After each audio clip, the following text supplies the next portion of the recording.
Last year I was at my first Ignite session, and I was watching one of the most inspiring educators I know, Lee Martin, present. And what he said is, he said the first rule of Ignite Club is you must speak at Ignite Club. So that's what I'm here to do. One of the things I want to talk about is I think we need to get out the shovel in education. Now I know where you think I'm going to go with this, but I'm not going to go there. Instead I want to talk to you about a shift in focus that I think we need in education. I'm going to do this by telling you about a tree inquiry that my children were involved in. Now it's going to seem pretty abstract to you, but don't worry, I'll pull it together at the end and I'll try and make it all make sense. So I present to you the tree inquiry. So my neighbor next door planted a tree and it didn't survive. So she was dragging it to the curb, and when she was dragging it to the curb, my kids walked up to her and said, "What happened to the tree?" Now being a retired teacher, she said to them, "What do you think happened to the tree?" And so the inquiry began. And immediately the kids started focusing on the leaves, and they noticed they were brown and brittle and dried out. And then they looked at trees that were healthy and they were green and vibrant. And they came up with the hypothesis that the tree was not healthy because the leaves weren't healthy.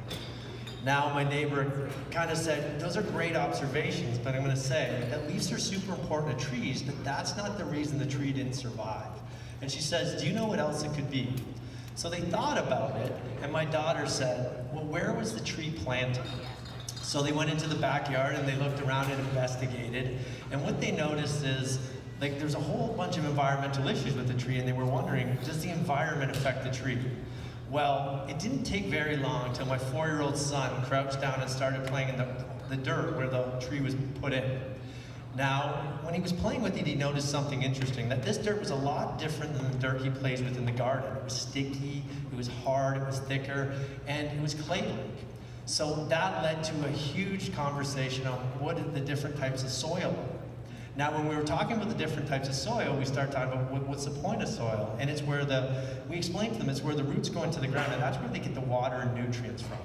So at this point, the conversation became very root-focused, right? And when they were focusing on the roots, they were able to, when they got by focusing on the leaves, they looked at the roots and they realized that it was the conditions that the tree were planted in which caused it not to thrive. See, I think in education, we're very leaf-focused. And I think what we do is when we have an issue, we look for solutions.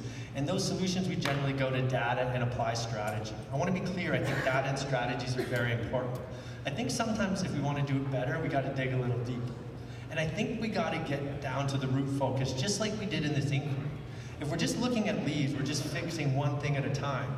But if we can dig deep and figure out what the root of the issue is, it will lead to a lot more success. I'm going to give you some examples. Think of what we do with test scores. What we do is we look at the data, we identify the weakness or where the question they struggled on, and then we attack that with strategies. This is not going to lead to long-term results. It's just going to fix that one issue.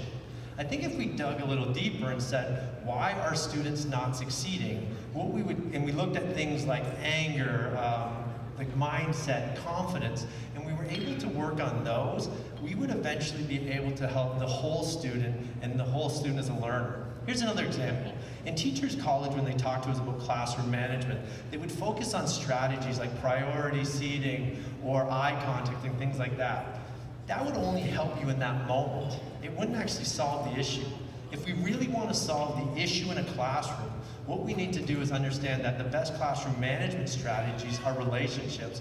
And by culturing the right relationships in the classroom, everything gets better, including classroom management.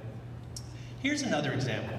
I think with teacher performance, I think as a system, what we think that teachers need to get better is strategy after strategy after strategy. And I think maybe we're going down the wrong path here. What do we want from educators? We want someone at the front of the room that's happy, loves what they're doing, and I think if I show you these statistics and I tell you those are the statistics for happy employees, think of the impact that would have on the students, the class, and the system as a whole.